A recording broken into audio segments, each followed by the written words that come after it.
Bienvenidos a la otra realidad.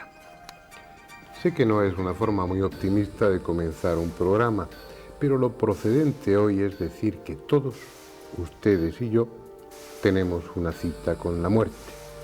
El hecho de estar vivos, de haber nacido, lleva implícito que indefectiblemente tenemos que morir. Dentro de mucho tiempo, por supuesto, pero es algo que no podemos evitar. Como después comentaremos en el documental, a mí me parece absurdo. Un paréntesis entre el nacimiento y la muerte, un paréntesis entre una nada anterior y una nada posterior. ¿Qué sentido tiene eso? El resto de los seres vivos parece que lo llevan bien, que no se hacen preguntas, y animales y plantas viven lo más eficazmente posible sin problema alguno. Pero nosotros, la especie humana, tenemos capacidad de pensar y tenemos conciencia de nosotros mismos. Y no nos resignamos.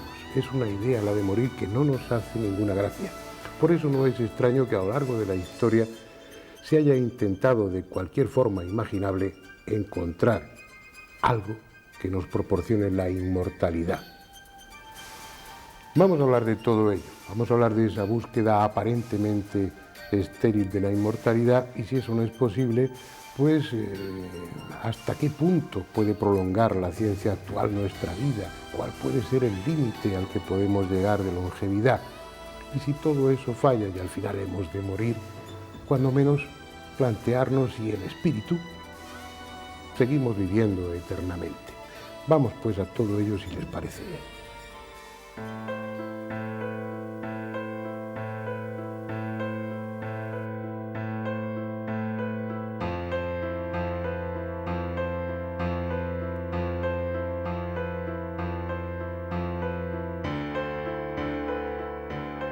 Este es un planeta privilegiado.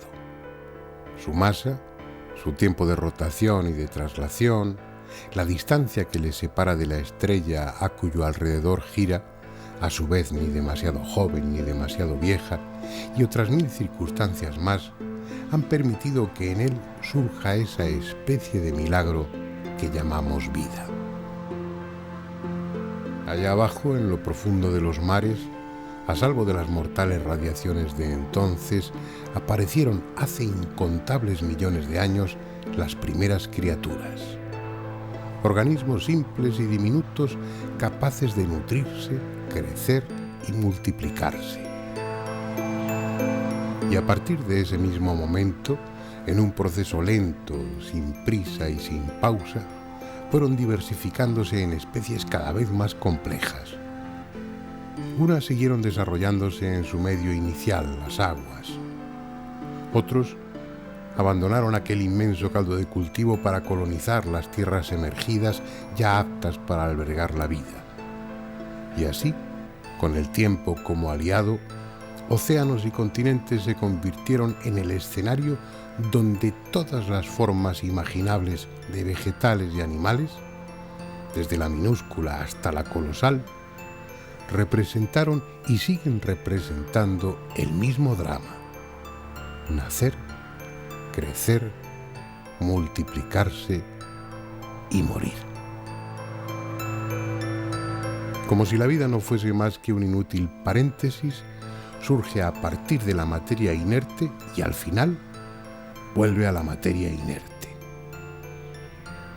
Simples instrumentos de un plan aparentemente absurdo, los seres vivos nacen para morir. Y su única función, la única razón de ese tiempo de vida, es la de reproducirse para que la especie no se extinga. ¿Puede concebirse un disparate mayor? Los vegetales y todos los animales, excepto uno, no se plantean la cuestión, al menos que sepamos. Se limitan a vivir ese paréntesis entre nacimiento y muerte con absoluta indiferencia y ejemplar eficacia. Es el hombre, ese bípedo dotado de conciencia, el único que arrastra durante toda su vida la angustia de saberse condenado a morir. Pese a su inteligencia, a su lugar preeminente en la escala biológica, está sujeto a las mismas leyes que el resto de los seres vivos. Para desesperación suya, sabe que nace con fecha de caducidad, la que corresponde a su especie.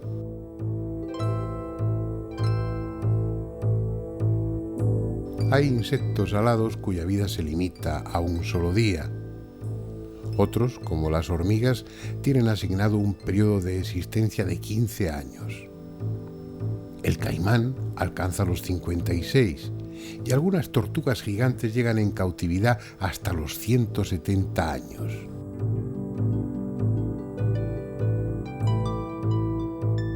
Por lo que se refiere al reino vegetal, el récord está en una variedad de pinos norteamericanos que supera los 4.000 años de vida. Corta o larga, la duración de su existencia parece predeterminada en cada especie. Tenemos cuerda para que la maquinaria funcione un tiempo limitado. ¿Pero por qué? El concepto de envejecimiento es un concepto cultural. El ser humano lo tiene desde que, digamos, incorporó la cultura. La cultura, desde luego, no es de antes de ayer, es decir, que ya en la antigüedad estaba este concepto, pero es cuando entonces el ser humano se plantea el tema del envejecimiento. Entonces, un animal salvaje, en donde cuando tiene depredadores no va a poder sobrevivir como para considerarse viejo, no puede asumir el concepto de la vejez ni el concepto de la muerte, como nosotros, porque es que no le da tiempo. Los depredadores ya digamos, lo han aniquilado, ¿no? Antes de que consuma el tiempo de vida que le dan sus genes. En genérico, los animales, en un porcentaje muy elevado, morimos por enfermedades. Entonces, en un porcentaje muy pequeño se consigue llegar a morir de viejo. Pero evidentemente los que consiguen morir de viejo son los menos, porque antes de llegar a esa edad de la vejez, o de la vejez extrema, de la vejez máxima, de la vida máxima que todos podemos vivir, antes hemos muerto, en el caso del ser humano, por muchas enfermedades, malnutrición, etcétera, y en el caso de los animales, pues los depredadores, la falta de poder alimentarse. Entonces es muy difícil, digamos, llegar a ese tope de años que todos tenemos establecido en el que podemos llegar a vivir. Cada especie tiene su tiempo de caducidad. Entonces, en el caso del ser humano es 122 años.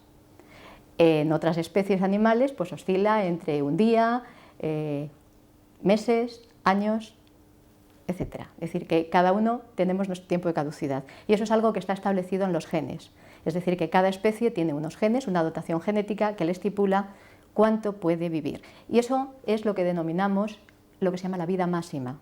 Es decir, lo máximo que cada especie puede vivir. Aunque genéticamente nosotros tengamos esa fecha de caducidad de los 122 años, después, dentro de la especie humana, el que unos individuos vivan más y otros individuos, es decir, lleguen más cerca de esos 120 años y otros no, solo se debe a un 25%, solo se debe a los genes, pero en un 25%. El 75% restante se debe a que te rodee, es decir, cómo sea el ambiente, cómo sea la nutrición, cómo sea la contaminación, etc. Entonces ahí sí que podemos estar incidiendo para que el máximo de personas se beneficien de esa incidencia del medio ambiente sobre su propia carga genética y de la relación, que es otro hecho importante, entre cómo a cada individuo el medio ambiente le incide en su carga genética. Lo que hemos mejorado en los últimos años, gracias a esa calidad de vida que podemos tener, a esos conocimientos, ¿no?, a la sanidad, etcétera, es que esa vida media, es decir, la media de lo que vive la población, haya aumentado enormemente. Entonces, ya no a los 45 años ya no se es viejo.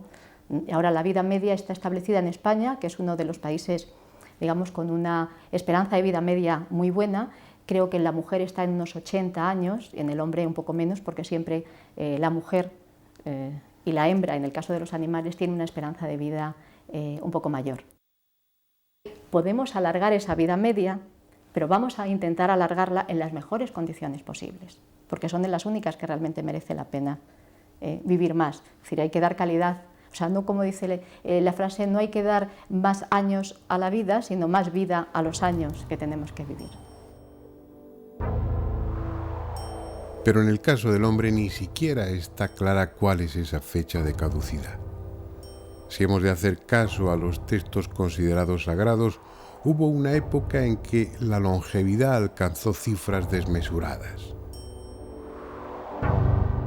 Los patriarcas anteriores al diluvio sobrepasaron en su mayoría los 900 años de edad, con un récord para el célebre Matusalén, que llegó hasta los 969. Luego, como si las condiciones ambientales propicias para la larga vida hubieran cambiado con el diluvio, después de Noé, que alcanzó la nada despreciable edad de 950 años, sus descendientes fueron acortando progresivamente sus vidas y en solo 10 generaciones se pasó de los 600 a los 205 años de edad.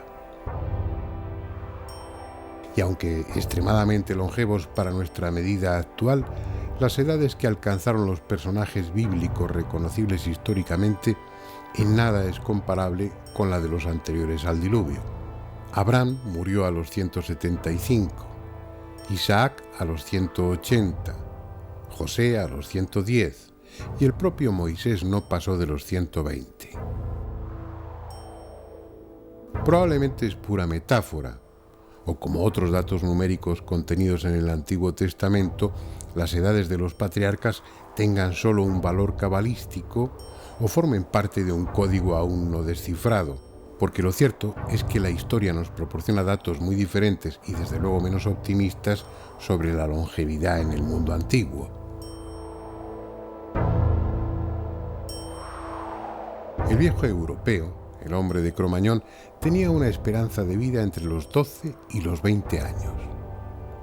En las antiguas Grecia y Roma, la media se situaba entre los 22 y los 24 años, a causa de la gran mortandad que las enfermedades se cobraban entre los niños y la guerra entre los jóvenes. Los que superaban esas vicisitudes y estaban bien alimentados podían alcanzar edades muy respetables. Hipócrates pasó de los 90 años, Platón vivió 81 y Sófocles llegó a los 89.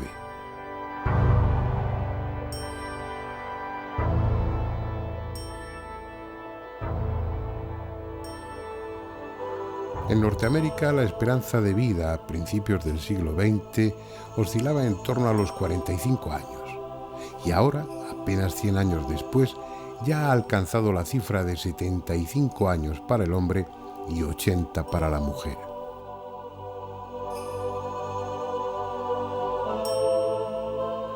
Ese progreso en la media de vida es el reflejo de unas mejores condiciones sanitarias e higiénicas. Mueren muy pocos niños. Las enfermedades infecciosas se previenen gracias a las vacunas o se curan con relativa facilidad merced a los antibióticos. Y la medicina va encontrando recursos farmacológicos o quirúrgicos cada vez más eficaces para combatir el cáncer o las enfermedades cardiovasculares.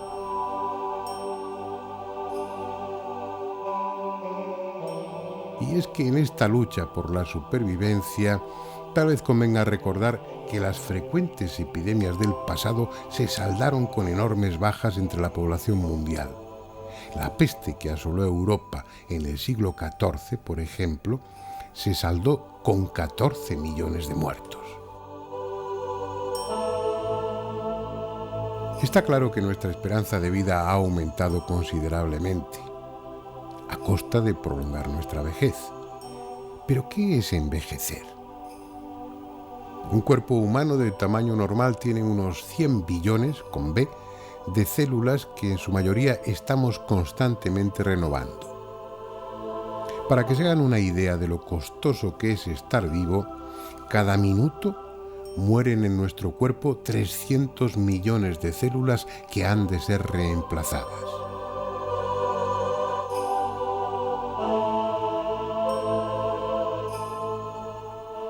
El cerebro es un caso especial, porque sus células no se renuevan, se van destruyendo sin reposición posible.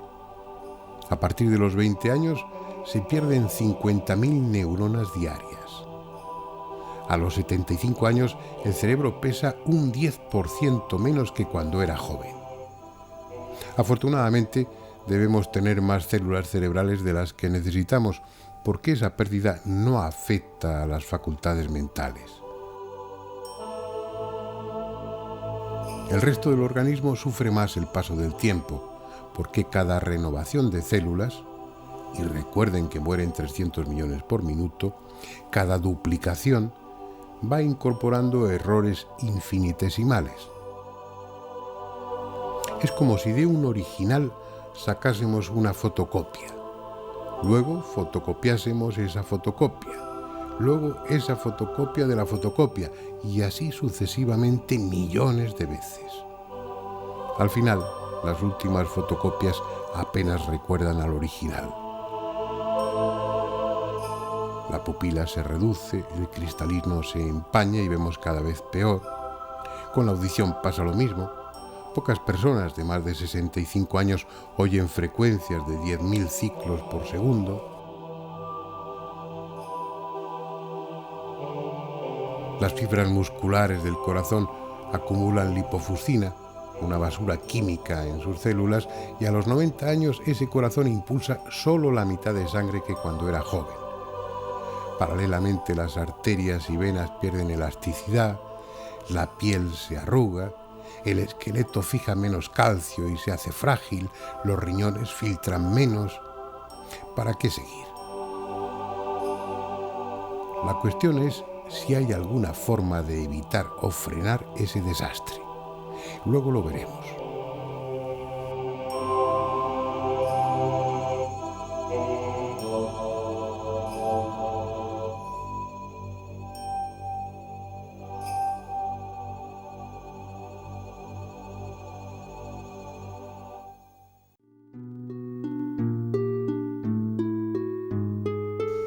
¿Qué se puede hacer? Hasta los más jóvenes de los espectadores saben que si todo va bien, les espera la vejez y la muerte. No es malo. No puede serlo porque se trata de algo natural, consustancial al hecho de estar vivo, pero no resulta una idea agradable. Así que cuando menos sepamos si se puede hacer alguna cosa para retrasar el envejecimiento o envejecer en la mejor forma posible.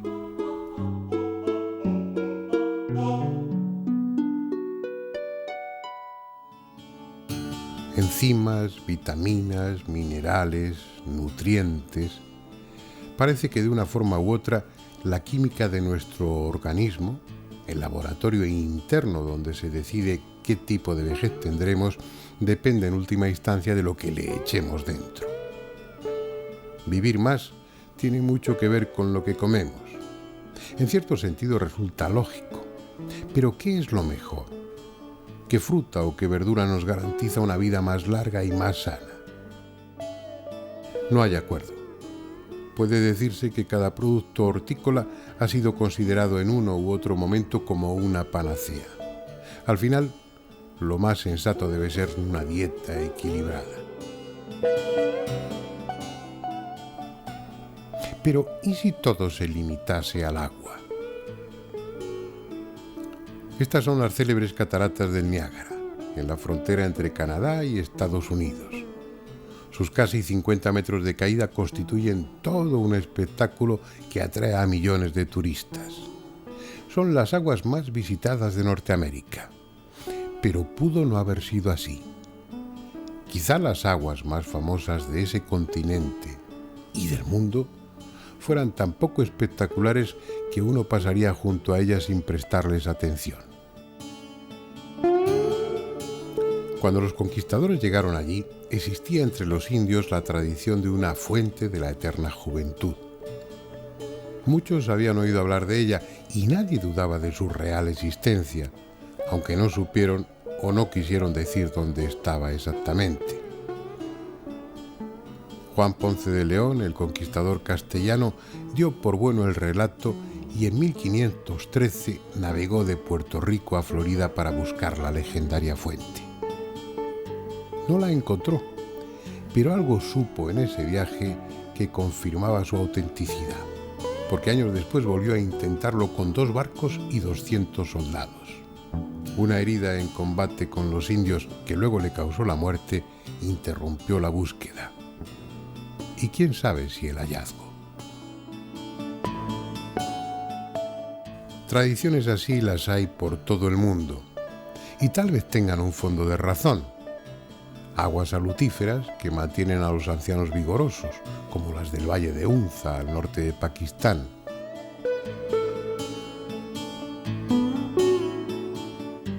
Pero no es eso lo que el hombre quiere. El hombre tiene miedo a morir y lo que ansía es algún remedio, sea agua o pócima, que le permita vivir eternamente. Y si no es posible, al menos retrasar la cita con la muerte sin dietas rigurosas o incómodas disciplinas. Morir más tarde, en suma, sin renunciar por ello a los placeres de la vida. Algo que quizá la ciencia esté a punto de conseguir. Vamos a preguntárselo a quien mejor puede saberlo, una autoridad mundial en el tema, el biólogo Mariano Esteban, director del Centro Nacional de Biotecnología del Consejo Superior de Investigaciones Científicas.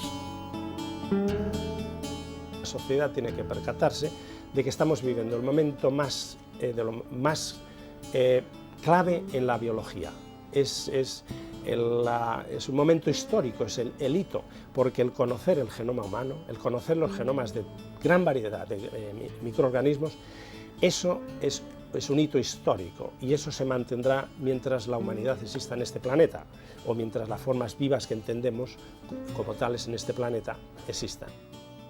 La sociedad desea pues, una mejora de calidad de vida, una mejora en salud. Todo el mundo que dice, yo lo que quiero es tener mejor salud a todas las edades, desde que uno es más joven hasta que ya una persona pues, se ha jubilado y desea mantener una calidad de vida hasta que pues, el organismo fallece. Y creo que eso es lo que la ciencia, la biología, está aportando en este sentido. Estamos hablando ya no de una medicina tradicional en la cual se trataba para ver si esto funcionaba bien en un paciente y en otro sí y en uno no. Es decir, estamos hablando de una medicina a la carta. Es decir, cada paciente va a tener una medicina propia. El conocer cuáles son los genes que están involucrados en muerte es clave. Entonces, eso lo estamos conociendo, empezando a conocer, y se han identificado una serie de genes que determinan muerte, pero a su vez se han identificado otra serie de genes que condicionan sobrevivencia. Y este descubrimiento no lo hemos hecho en el hombre inicialmente, lo hemos hecho en un gusano. Evolutivamente se han mantenido genes en distintas especies. Eso nos lleva a que vamos en círculo, conociendo de los inferiores a las superiores, pero que esa diferencia que pensábamos que iba a existir, que éramos totalmente distintos unos de otros, no es cierto en la biología. La biología te está diciendo que se mantienen muchos de los genes en organismos inferiores y que actúan en organismos superiores. Y a partir de ahí podremos conocer el por qué nos morimos.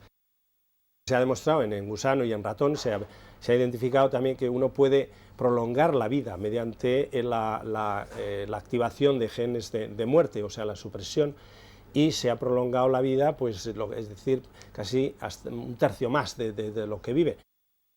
En la secuenciación del genoma humano, uno que va a conseguir es tener esas letras, o sea, esos 3.000 millones de letras. Quiere decir que van a ser unos libros gigantescos que solamente ordenadores pueden acumular.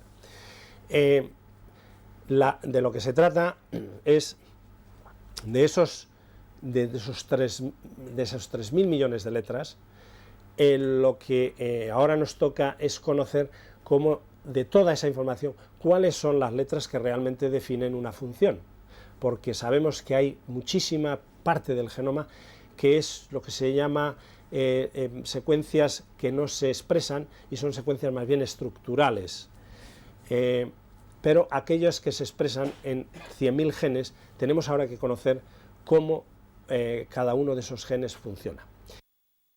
¿Cuánto puede vivir la especie humana? Pues estamos ahora hablando ya de si se controlan pues de 120 años o más, no se sabe. Es decir, que esto podemos ahora decir que 120 años, pero a lo mejor es más. A medida que conozcamos y que muchos de esos genes que están involucrados en muerte y de aquellos que previenen muerte, pues a lo mejor podremos desarrollar pildoritas que serán fáciles de tomar y consigamos pues mantenernos y jugar al tenis a los 100 años. Muchos de ustedes estarán pensando con razón que hay una gran dosis de injusticia en estos planteamientos. Hablamos de cómo prolongar la vida en un mundo en el que para millones de personas la cuestión no es vivir muchos años, sino simplemente seguir vivos al día siguiente.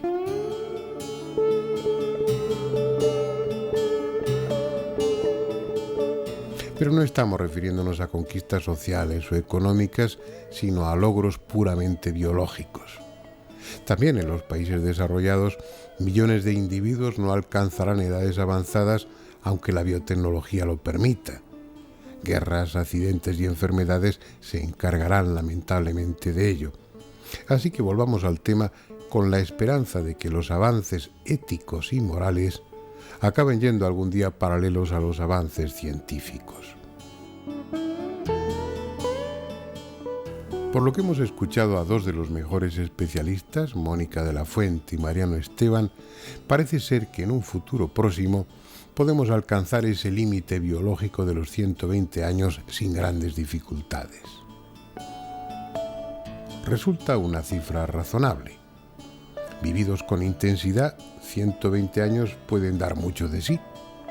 Incluso habrá bastante gente a la que le parezca una edad excesiva. Ya saben, cada uno habla de la feria, en este caso de la vida, según le va en ella. Antiguamente las expectativas eran mucho menos halagüeñas, y si la población estaba resignada, algunos científicos de la época aspiraban a descubrir el secreto de la inmortalidad. No confiaban en milagros o en rituales mágicos, confiaban en su ciencia. Una ciencia extraña, de la que en parte han derivado la química y la farmacopea actuales, que pretendía alcanzar objetivos que hoy consideramos utópicos. Me refiero naturalmente a la alquimia. Lo que nos ha llegado de ella no está expresado con fórmulas, sino con símbolos y grabados alegóricos. Como otras ciencias de entonces, lo que queda escrito o dibujado no es para divulgar su conocimiento, sino para que lo entienda solo quien debe entenderlo, no la gente común. Y tenían sus razones. En definitiva, pretendían conseguir la transmutación de los metales en oro y un elixir de la inmortalidad, cosas que no deben estar al alcance de cualquiera. No hay certeza de que alguien lo consiguiera, pero como lo llevaban en secreto, tampoco hay certeza de lo contrario. Nosotros, para saber más del tema, vamos a hablar con una mujer que conoce la alquimia a fondo.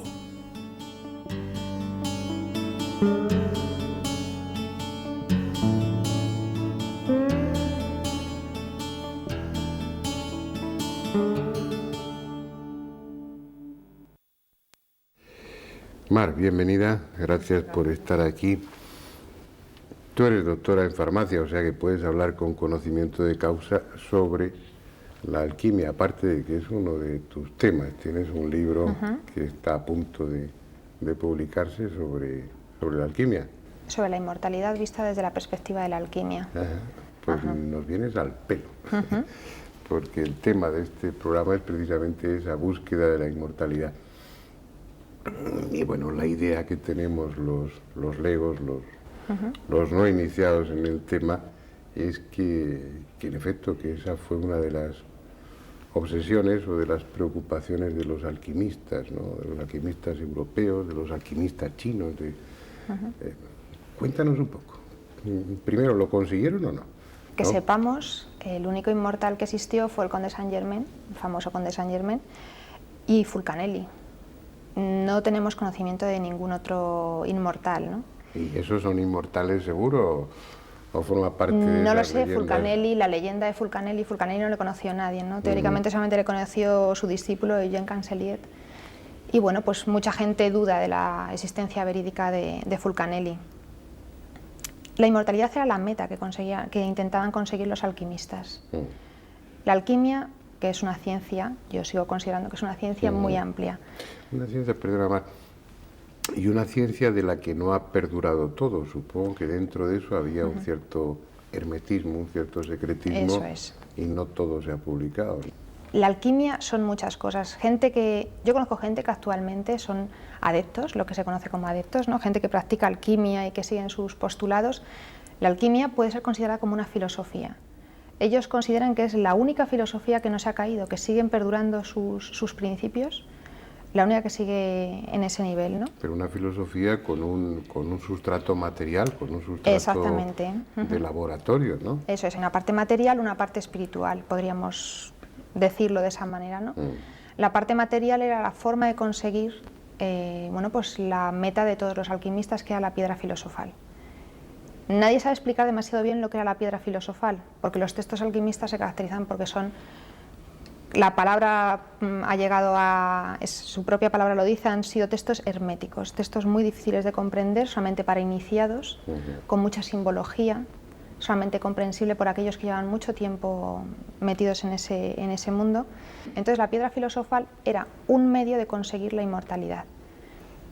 En contra de lo que piensa la gente normalmente cuando se habla de alquimia, la alquimia es un tema que no se suele tratar demasiado porque se considera como muy oscuro, muy difícil de acceder a él, ¿no? La gente piensa que la meta de la piedra filosofal era transmutar cualquier tipo de metal en oro. Esa era la prueba.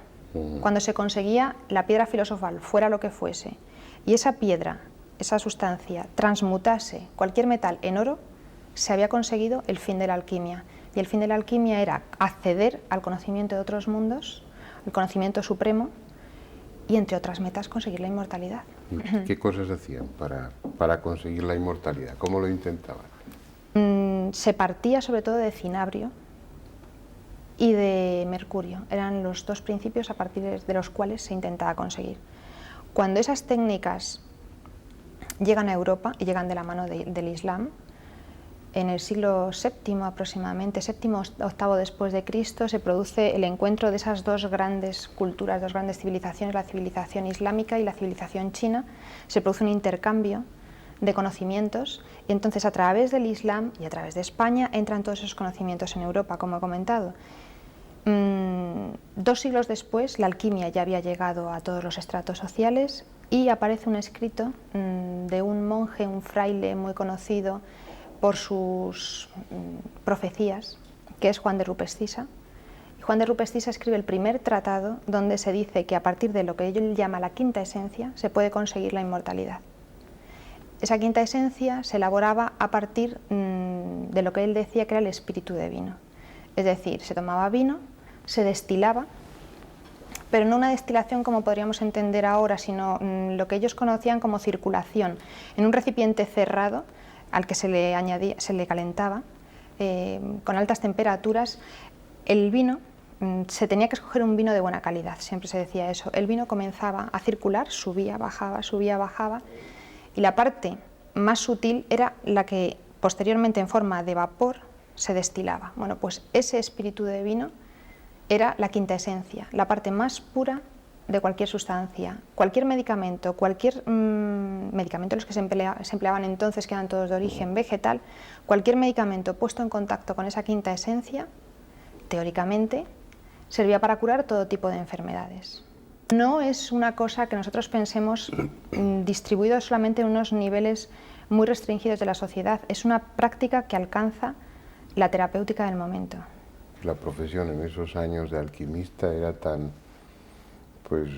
habitual como hoy pueda ser la de médico o poco menos, o la de Sí, lo que pasa es que, bueno, las profesiones sanitarias en aquel momento solamente había una, los médicos, que eran universitarios, eran la clase más alta sanitaria. Los demás practicantes de la medicina, podríamos decir de la terapéutica, estaría mejor dicho, los cirujanos, los boticarios, alquimistas, destiladores, formaban parte de estratos inferiores, no tenían formación universitaria, se formaban con artesanos, eran artesanos, se formaban con maestros que les enseñaban. Pues como dato curioso, un destilador real, los famosos destiladores de Su Majestad muy conocidos pues por los historiadores que tratan la época, un destilador cobraba tanto o más que un médico. ¿Tú crees que dentro de ese nivel esotérico de ese nivel oculto de la alquimia, se consiguieron cosas de las que no nos vamos a enterar nunca o difícilmente? Pues con toda probabilidad. Con toda probabilidad, por una razón muy sencilla. El alquimista, no existían escuelas de alquimistas, no existían universidades de alquimistas. Los alquimistas se formaban en círculos muy cerrados, tan cerrados que un maestro formaba a su discípulo en exclusiva, y ese discípulo después pues tenía como la misión de formar a su vez a otro discípulo.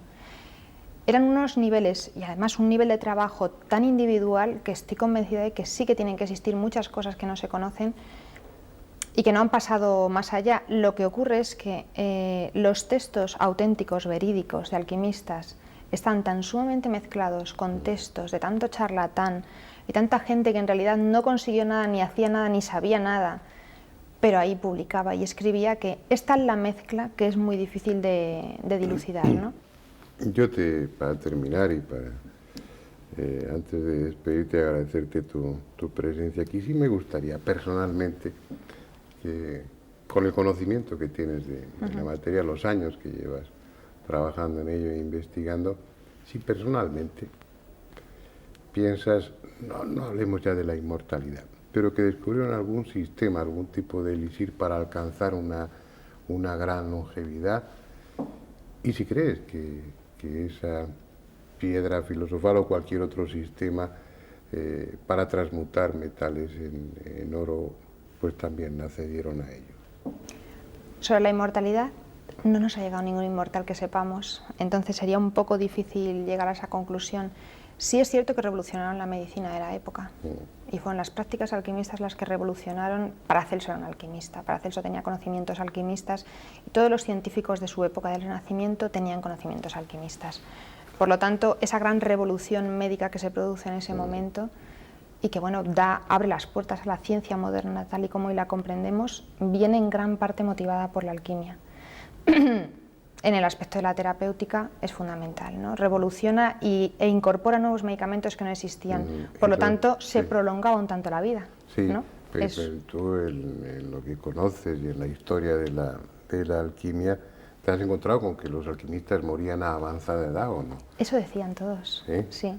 Sí. Existe un caso curioso cuando Carlos II, el último descendiente de la Casa de los Austrias, bueno, pues 2 años antes de fallecer, ¿no? Se han intentado todo tipo de terapéuticas con él, se comprueba que no son verídicas, vamos, que no son efectivas, y viene un alquimista y se contratan los servicios de este alquimista. Este alquimista viene diciendo que él, la receta que trae, como él dice, para hacer un remedio secreto que prolongará la vida del rey, le procurará descendencia, todo lo que se necesitaba en la corte en ese momento, dice que se lo ha dado un napolitano llamado Federico Gualde, que promete, lleva 400 años vivo en este mundo gracias a ese famoso elixir que había hecho, ¿no? Esas técnicas, esas prácticas, esos comentarios eran habituales en la época. Bueno, lo lógico sería que murieran jóvenes, porque si estaban respirando vapores de mercurio, de arsénico, de cualquiera de todo, que eso son muy peligrosos, sí, son realmente peligrosos, tóxicos, sí. Ya con que llegaran a una edad normal, es para sospechar que algún tipo de eficacia había en esa búsqueda. Y el oro, ¿tú crees que lo encontraron? Que alguno de ellos lo pudo encontrar. Se piensa, hay gente que piensa actualmente que bueno, lo que consiguieron los alquimistas, aunque ellos no lo sabían, no sabían explicar en aquel momento, bueno, pues fue una especie de fusión nuclear como actualmente, desde el momento en que se descubrió que se podía hacer, y eso se ha comprobado en este siglo. Las cosas las prácticas, las técnicas de los alquimistas no son tan insospechadas como se pensaban, ¿no? Se ve que sí que se podría. La misma genética nos está demostrando que hay algo así, ¿no? O sea, cuando se dice la quinta esencia, esa sustancia pura, esa sustancia a partir de la cual se derivan todas las demás. ¿Y qué son los genes? Nada más que una supuesta quinta esencia, son distintas cosas llamadas con los mismos nombres. Con esto no quiero decir que la genética sea una alquimia, que los genes sean una quinta esencia, no, pero son conceptos que a la larga todos vienen a concluir en un mismo punto, ¿no? Supongo que una filosofía, una forma de entender la vida que se mantuvo desde China, se fue trasladando a lo largo de todo el continente africano, llegó a España, se trasladó a Europa, saltó a América, y gente que en la actualidad lo está practicando, toda esta gente no iban a estar persiguiendo todos una quimera, ¿no? Algo habría de verdad, algo habría para que se haya mantenido a lo largo de tanto tiempo, ¿no? Y en la actualidad, pese a lo que se sabe y a lo que todo el mundo conoce, existen escuelas de alquimistas, existen alquimistas perfectamente convencidos de ello. Sería una de las cuestiones.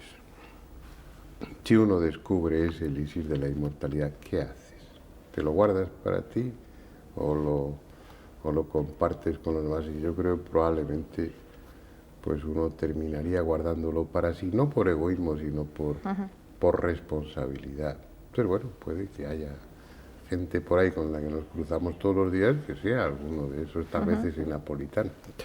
Muy bien, muchas gracias, Mar, ha sido un placer tenerte aquí con nosotros.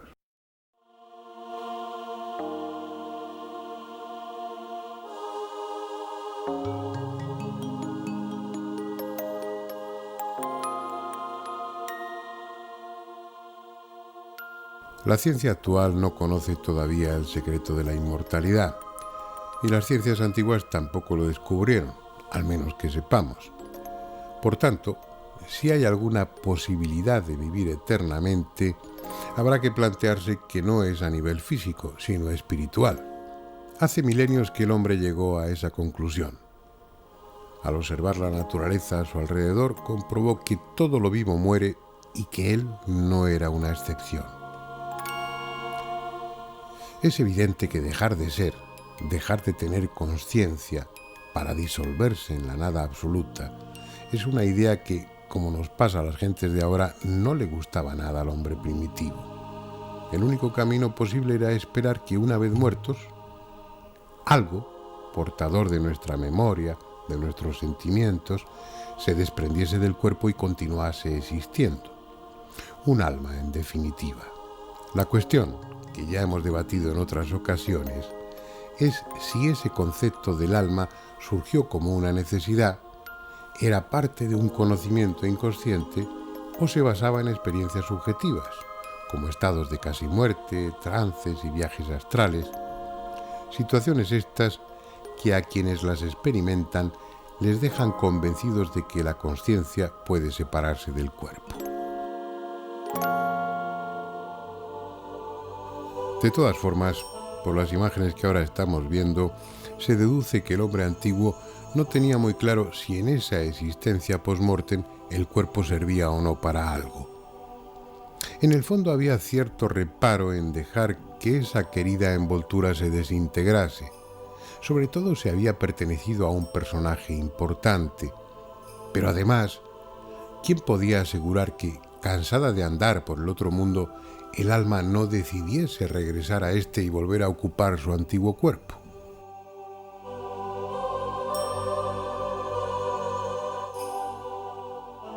En el viejo Egipto, donde tan obsesionados estuvieron con la muerte, no tenían duda sobre la existencia de un alma inmortal, en la que incluso distinguían tres partes: el Aj, que era el soplo divino, el principio de energía, y que en el momento de la muerte volvía inmediatamente a Dios; el Ba, que era el alma propiamente dicha y contenía la personalidad; y el Ka, algo así como el periespíritu, el doble que infundía vida temporal al cuerpo y pertenecía al espíritu del mundo.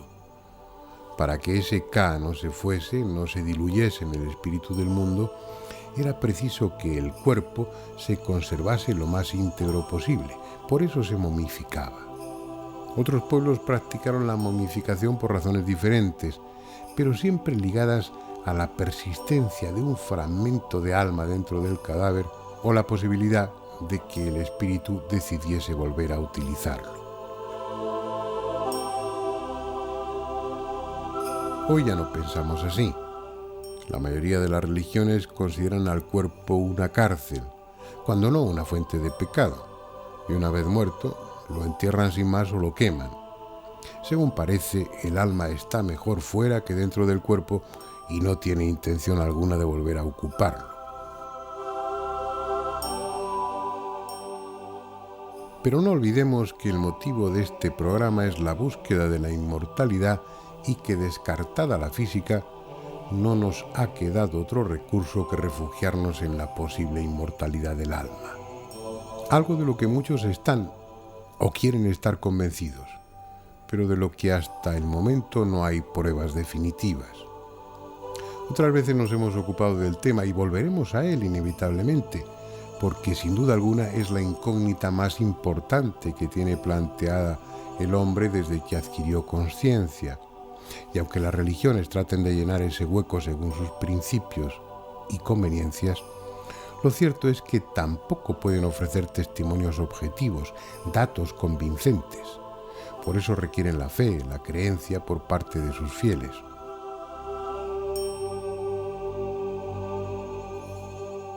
Pero ya que no pruebas definitivas, vamos a intentar proporcionarles los medios para que ustedes mismos las busquen, si es que les apetece hacerlo, y luego decidan. Y nadie mejor que Pedro Amorós, el célebre investigador, presidente de la Sociedad Española de Investigaciones Parapsicológicas, para que nos explique cómo obtener, por ejemplo, psicoimágenes. Ya saben, esos rostros que aparecen en el televisor y que con frecuencia corresponden a personas fallecidas. Pues la psicoimagen realmente es muy sencilla de obtener, simplemente hace falta una cámara de vídeo pequeñita conectada a un monitor de televisión. Y entonces lo único que tenemos que hacer es enfocar el monitor de televisión con la propia cámara. Una vez que tengamos enfocado, dejaríamos un ángulo de unos 45 grados con respecto a la línea del monitor cámara y pues lanzamos el zoom un poquitín hacia la esquina inferior derecha normalmente, hasta que se forme un efecto de retroalimentación que normalmente suele ser una espiral. En esta espiral nada más conseguir este efecto que nosotros le llamamos retroalimentación, pues ahí lo único que hay que hacer es intentar obtener estas psicoimágenes. Es muy buena la técnica de utilizar una cámara conectada al ordenador y el ordenador que pueda registrar todo lo grabado, porque así podemos examinar sin ningún problema todos y cada uno de los fotogramas, frames que componen la grabación de estos segundos de filmación, ¿no? Y esto es muy, muy útil. Otra cosa sería utilizar el vídeo, ¿no? Que también es un sistema un poquito más arcaico, pero evidentemente pues muestra la antigua usanza del tema de las psicoimágenes. Lo que pasa es que, claro, los cabezales del vídeo peligran, ¿no? Porque 10 segundos son 240 y tantos fotogramas. También ha dedicado muchos años a la obtención y estudio de psicofonías, esas voces grabadas que nadie sabe de dónde proceden, pero que para muchos son una prueba de que el otro mundo existe y es posible comunicarse con él. La técnica es muy sencilla, es simplemente conectar un magnetofón, un pequeño grabador, aunque sea portátil, con un micrófono, una cinta virgen y pues intentar grabar al máximo volumen que se pueda, dejar unos minutos de silencio y esperar en esos 2 o 3 minutos intentar hacer alguna pregunta o algo por el estilo. Después, con todo el silencio, por supuesto, después rebobinar esto y escucharlo grabado. Es tan sumamente sencillo que cualquiera puede realizar este tipo de grabaciones y este tipo de experiencias, ¿no? Ahora, yo tengo que advertir un poco, que dar una alerta de atención por el tema de la peligrosidad que la psicofonía, la psicoimagen y todo este mundo de la transcomunicación instrumental plantea, que no es un problema y un peligro físico, es un peligro más bien psicológico que podría llegar a derivarse de lo que podría ser un trastorno ocasionado por verdaderamente encontrar algo un poquito más allá, ¿no? Y bueno, relativo al tema de los peligros, no hay más. Muchísima gente me pregunta el tema de los peligros de las psicoimágenes, psicofonías. No hay absolutamente ningún peligro. Solamente la alteración psicológica del experimentador es lo que estaría condicionado a la hora de realizar este tipo de grabaciones. Un día recuerdo que con un gran investigador de la Ouija, que es Paco Azorín, pues realizamos una sesión Ouija y en la sesión se contactó con un ser que decía poder comunicarse con nosotros mediante este sistema. Era un ser que afirmaba que era de procedencia extraterrestre. Yo evidentemente lo puse siempre en tela de juicio y para poder demostrarlo le pedimos que nos dijera su nombre y demás. Y él se identificó como UUHI, así de corto. Entonces nuestra pregunta fue que cómo se pronunciaba su nombre. Realmente, pues no sabíamos deletrearlo e interpretar su nombre, ¿no? Yo pedí que si podía dejarnos una psicofonía grabada y nos dijo que sí, que sin ningún problema. Total, que yo me senté delante de los controles del ordenador y demás y comencé a grabar una psicofonía. La sorpresa fue que cuando rebobinamos esto y escuchamos lo grabado, se pudo detectar una voz tan sumamente curiosa y poderosa, fuerte, que nos impresionaba a todos, en la que se escuchaba perfectamente. Uchita, que era realmente como después nos dijo que se pronunciaba su nombre, ¿no? Eso fue una de las cosas que más me impactó en torno al tema de la Ouija, a pesar de que siempre pues alrededor de este mundo se mueven pues historias verdaderamente macabras, ¿no?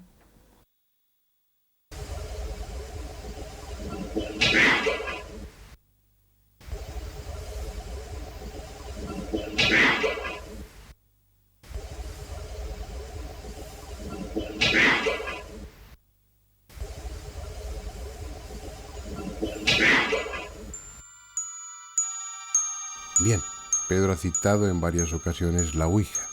Es el método más simple y yo diría que más desconcertante para establecer contacto con alguien que unas veces se presenta como extraterrestre y otras como una persona muerta. Lo curioso es que en ambos casos es frecuente que proporcionen aparentes pruebas y un ovni aparezca el día, la hora y en el lugar concertados a través de la Ouija, o que el supuesto fallecido dé detalles precisos sobre su biografía que luego pueden ser comprobados. El sistema: un tablero con las letras del abecedario dispuestas en círculo, una planchete que puede ser perfectamente sustituida por un vaso boca abajo y sobre él los dedos de los participantes. Solo hay que esperar que el vaso se mueva y acompañarlo con los dedos en sus movimientos. Nada más y nada menos.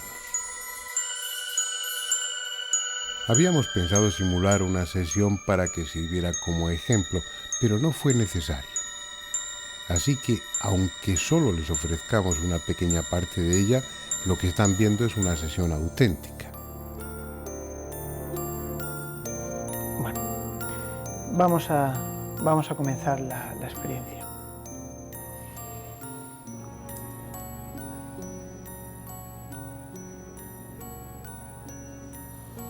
Dejad que se mueva, da vueltas al tablero, reconoce todas las letras, los signos dispuestos aquí para la comunicación. Estos son palabras hechas, estos son números y estos son letras. Da vueltas y cuando estés en disposición de comunicarte con nosotros, ve hacia el centro del tablero. Hola, ¿cómo te llamas?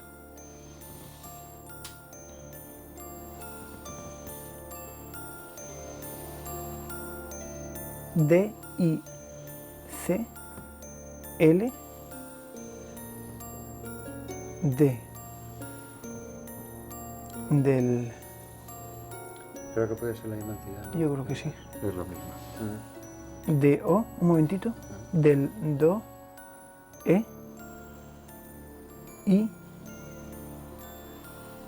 B, I. De Ibi. Ha dicho algo del ido de Ibi. Bien. C, I, N, Otra vez con el 5. C, O, 5, I, D, I, A, Día. I, M, O,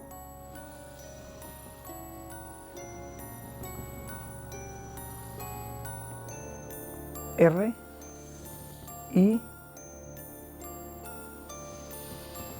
R, I. Quería que podía ser Parece que ha dicho morir. Morir. Este método, tan sencillo en su ejecución y tan complejo en el momento de hallarle una explicación, ofrece tantas posibilidades, tiene a veces resultados tan sorprendentes que les prometo dedicar un programa íntegro a la Ouija, a sus posibilidades, a las teorías que intentan explicarla y también a sus riesgos, que los hay. Bien, como les he prometido, ya volveremos sobre el tema. Lo que me gustaría, para terminar, es que alguien tan acostumbrado a este tipo de experiencias como es Pedro Amorós nos dijese si él, personalmente, está o no convencido de la inmortalidad. Bueno, yo creo que evidentemente la energía ni se crea ni se destruye y que solamente se transforma. Pues de alguna forma hago caso al principio de conservación de la materia. Sin embargo, creo que todos somos energía y que esta energía que muere aquí en la Tierra en el momento que nos llega la hora, pues se tiene que transformar en algo más sutil que la propia energía que nosotros tenemos establecida y que convencionalmente conocemos, en algún tipo de energía desconocida, en algún tipo de energía que algún día es posible que comprendamos y que detectemos. Quizás esta sea la verdadera productora de todo este tipo de fenomenología paranormal que circunda al mundo de lo extraño y de lo inexplicado, y que de verdad que bueno, pues nos plantea las serias dudas de que posiblemente exista una vida después de la muerte. Personalmente quiero creer que existe una vida después de la muerte, quiero creerlo, pero no tengo las pruebas necesarias para poder demostrarlo. Hipótesis, muchísimas, teorías, alguna, pero certezas absolutamente ninguna. Bueno, hemos llegado al final del programa, se entiende. Parece ser que lo de la inmortalidad es una utopía y que en todo caso de existir estaría reservada a nuestra alma, lo que no es poco. Además, como sugería la profesora Mónica de la Fuente, es muy probable que la inmortalidad en esta vida, dentro de nuestro propio cuerpo, más que un premio, acabase siendo una pesada carga. Así pues, apliquémonos no a vivir más tiempo, sino a vivir más intensa y plenamente el tiempo que el destino nos tenga reservado. Hasta la próxima semana.